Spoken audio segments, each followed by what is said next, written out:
Hello friends, this is Panjwani again. Friends, आज मैं आपको बताऊंगा कि जेएसपी और सर्वलेट का यूज़ करके आप डेटाबेस में इमेज कैसे स्टोर कर सकते हो। ठीक है, तो काफ़ी सारे तरीके होते हैं इसके, और मैं जो तरीका मैंने जो यूज़ किया है वो मैं आपको बता रहा हूँ। ठीक है, तो सबसे पहले तो मैंने एक टेबल बनाया है, क्रिएट टेबल। टेबल का नाम दे दिया। अब इस टेबल में हमारा एक फील्ड है जिसमें हम इमेज को स्टोर करेंगे। तो उसका डेटा टाइप मैंने क्या रखा है, लॉन्ग ब्लॉब। ठीक है, लॉन्ग बाइनरी लार्ज ऑब्जेक्ट। ठीक है, इमेज को स्टोर करने के दो तरीके होते हैं, या तो आप इमेज का पाथ डेटाबेस में स्टोर करो, या तो इमेज को ही आप डेटाबेस में स्टोर कर लो। तो यहाँ पे हम इमेज को ही डेटाबेस में स्टोर कर रहे हैं।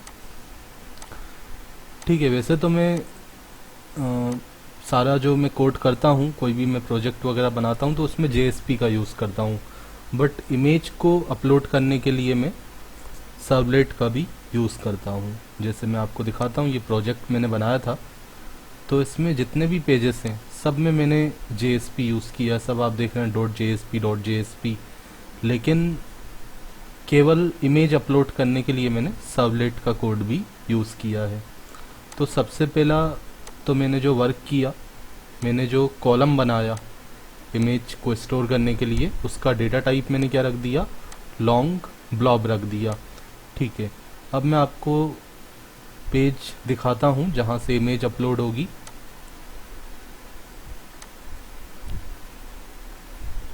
ठीक है, तो यहाँ पे एक पेज होगा एड प्लेस नाम का।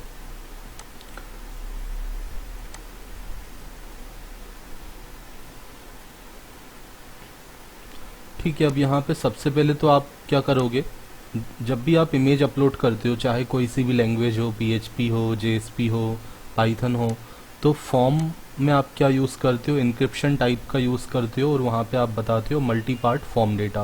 क्योंकि इमेज के मल्टीपल पार्ट्स होते हैं, इमेज का नाम भी होता है, साइज भी होता है, लोकेशन भी होती है, ठीक है, टाइप भी होता है ना। मतलब पीएनजी इमेज है, जेपीजी इमेज है, या कोई दूसरी फाइल है, पीडीएफ वगैरह है। तो जब भी कोई फाइल अपलोड करते हैं तो हम इंक्रिप्शन टाइप क्या बताते हैं, मल्टी पार्ट फॉर्म डेटा। और यहाँ पे आप देखोगे इमेज अपलोड करने के लिए मैंने जो कंट्रोल बनाया है, तो वो कौन सा कंट्रोल रहेगा, इनपुट टाइप फाइल रहेगा। ठीक है, जो इनपुट टाइप आप यूज़ करोगे, फाइल यूज़ करोगे, इसका कुछ भी नाम दे सकते हो, तो इसका नाम दिया हुआ है फाइल। और एक्शन, एक्शन में मैंने ये नाम दिया हुआ है अपलोड प्लेस इमेज। तो ये एक सर्वलेट का नाम दिया हुआ है। ठीक है, एक सर्वलेट फाइल का नाम यहाँ पे दिया हुआ है। अगर जेएसपी फाइल होती तो .jspी लगाते हैं, बट सर्वलेट में हमें आगे डॉट वगैरह करके एक्सटेंशन नहीं देना पड़ता, बस आपको नाम देना पड़ता है। तो अब मैं आपको ये सर्वलेट दिखाता हूँ।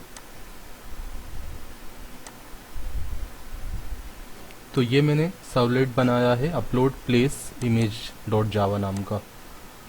ठीक है, तो ये कोड मैं आपको पूरा एक्सप्लेन नहीं कर रहा, मैं आपको कोड शो कर रहा हूँ। ठीक है, तो ये सब हमने क्या यूज़ कर लिए, मुझे क्योंकि डेटाबेस में इंसर्ट करना है तो हमने ये एसक्यूएल के सारे पैकेज इंपोर्ट करवा लिए। उसके अलावा ये सारे भी पैकेज हमने इंपोर्ट करवाए हैं। ठीक है, अब सबसे पहले आप यहाँ पे लिखोगे @web servlet URL पैटर्न्स आप बताओगे, और उसके बाद फाइल का मैक्सिमम साइज कितना आप रख सकते हो वो आपको बताना है। ठीक है, तो यहाँ पे हमने फाइल का मैक्सिमम साइज बता दिया 1.5 MB। ठीक है, फिर ये क्लास है अपलोड प्लेस इमेज, जिस नाम का भी आपका सर्वलेट होगा उस नाम की क्लास रहेगी। ठीक है, तो ये सब तो कोड नेटबीन्स में अपने आप आ जाता है। बाकी ये सब मैंने कनेक्शन बनाया, स्टेटमेंट का वेरिएबल बनाया, प्रिंट राइटर का वेरिएबल बनाया। डू पोस्ट के अंदर ये ऑलरेडी लिखा हुआ आता है नेटबीन्स में, तो ये कोड हमने यहाँ पे किया है। हमने रिजल्ट वेरिएबल बनाया, 0 असाइन कर दिया, फिर यहाँ लिखा request dot gate part file. अब ये फाइल क्या लिखा हुआ है, ये हमने जो एड प्लेस में यहाँ पे लिखा था, नाम दिया था फाइल, ठीक है, input type equal to file, और ये जो नाम आपने दिया होगा, फाइल नाम दिया है, तो आपको यहाँ पे फाइल यूज़ करना है। तो जो भी वहाँ नाम दिया होगा इनपुट टाइप का, वो आपको यहाँ पे यूज़ करना है। फिर हमने चेक किया अगर यहाँ पे जो रिसीव होता है हमें पार्ट के अंदर, अगर वो क्या है, नॉट इक्वल टू नल है, तो हम ट्राई कैच का यूज़ करके डेटाबेस में डेटा को स्टोर करवाएंगे। तो डेटा स्टोर करने के लिए हमने क्लास डॉट फोर नेम का यूज़ करते हुए ड्राइवर का नाम बता दिया, और ये कनेक्शन इस्टेब्लिश करने के लिए driver manager dot get connection का यूज़ कर लिया, डेटाबेस का नाम बता दिया, यूज़र नेम पासवर्ड बता दिया। उसके बाद ये सब तो बाकी की जो फील्ड्स हैं वो डेटा हमने एक्सेप्ट करवाया है।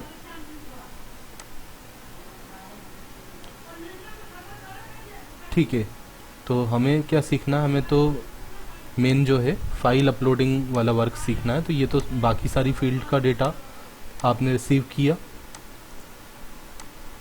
ठीक है। ये कैटेगरी, सिटी, ये सब क्या है, मैंने जो दूसरी फील्ड्स बनाई हैं, ठीक है, लोकेशन, लैंडमार्क, कैटेगरी, ठीक है, तो इन सब का डेटा भी मैंने रिसीव किया है। अब इमेज का जो डेटा है वो कैसे मिलेगा, इमेज हमें कैसे मिलेगी, उसके लिए सबसे पहले तो आपने ये लिखा request dot gate part file, और इसको रिसीव कर लिया पार्ट वेरिएबल के अंदर। देखा अगर नॉट इक्वल टू नल है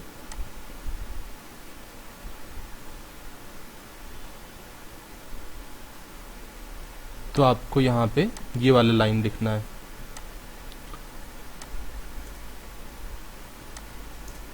ठीक है। आपने यहाँ पे लिखा input stream I S assign part dot gate input stream, ये आप लिखोगे, आई एस नाम के वेरिएबल में वैल्यू आ जाएगी, और यहाँ पे आपने बता दिया सेट ब्लॉब, बाकी सब में मैंने सेट स्ट्रिंग लिखा है, मतलब जो भी वेरके टाइप का डेटा होता है तो उसमें सेट स्ट्रिंग लिखते हैं, बट इमेज के लिए मैं क्या लिखूँगा, set blob binary large object, ठीक है। सेकंड पैरामीटर यहाँ पे मेरा क्या है, इमेज है, तो यहाँ पे मैंने सेट ब्लॉब लिख दिया।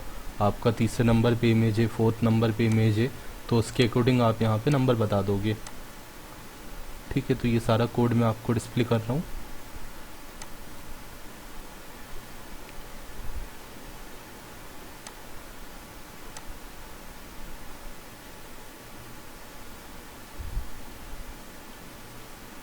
ठीक है, तो इमेज अपलोड हो जाएगी। इमेज अपलोड करने के बाद अगर मुझे इमेज को व्यू करना है तो वो कैसे होगा, ये कोड मैं आपको एक बार फिर से दिखा देता हूँ पूरा,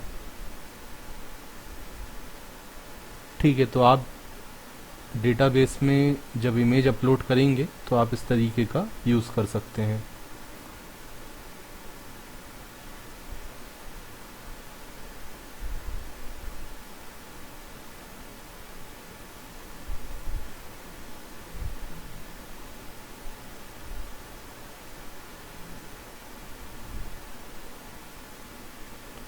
ठीक है, अब मैं आपको बताता हूँ कैसे हमें इमेज को व्यू करना है।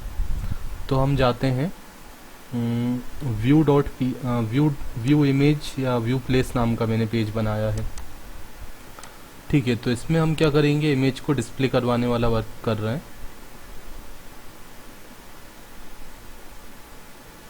तो यहाँ पे मैंने इमेज को डिस्प्ले करवाया, और ये इमेज मुझे कहाँ से मिलेगा, डेटाबेस से मिलेगा, ठीक है। तो अब यहाँ पे मैंने क्या लिखा है, माई प्लेस, आप देखेंगे IMGSRC, फिर माई प्लेस डॉट JSP, फिर इमेज का जो आईडी होगा, आईडी मतलब टेबल में एक आईडी नाम का कॉलम होगा, आईडी प्लेस आईडी करके कॉलम होगा, जैसे आप ये देख रहे हैं, इसमें एक कॉलम है PID नाम का, ठीक है। तो वो आईडी हमें मिलेगी, वन कॉलम पे आईडी है, तो आईडी के बेसिस पे हम फिल्टर कर रहे हैं इमेज को, जैसे बहुत सारी इमेज होंगी।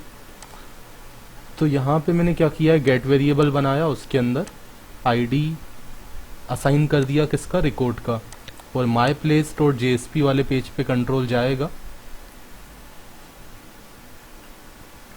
तो my place dot JSP page में आपको दिखाता हूँ,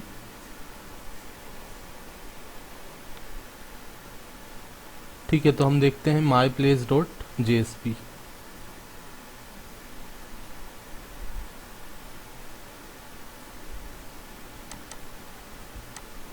ठीक है, तो यहाँ पे मैंने जो गेट वेरिएबल मैंने आईडी नाम का बनाया था उसको मैंने रिसीव कर लिया आईडी नाम के वेरिएबल में। अब क्योंकि इमेज को हमें डेटाबेस से फैच करना है तो हमने ट्राई कैच का यूज़ किया, कनेक्शन वेरिएबल स्टेटमेंट क्लास का स्टेटमेंट का वेरिएबल बना दिया स्टेटमेंट इंटरफेस का, और उसके बाद ये कमांड लिख दी आईडी के बेसिस पे मुझे रिकॉर्ड में से क्या निकालना है, इमेज को निकालना है।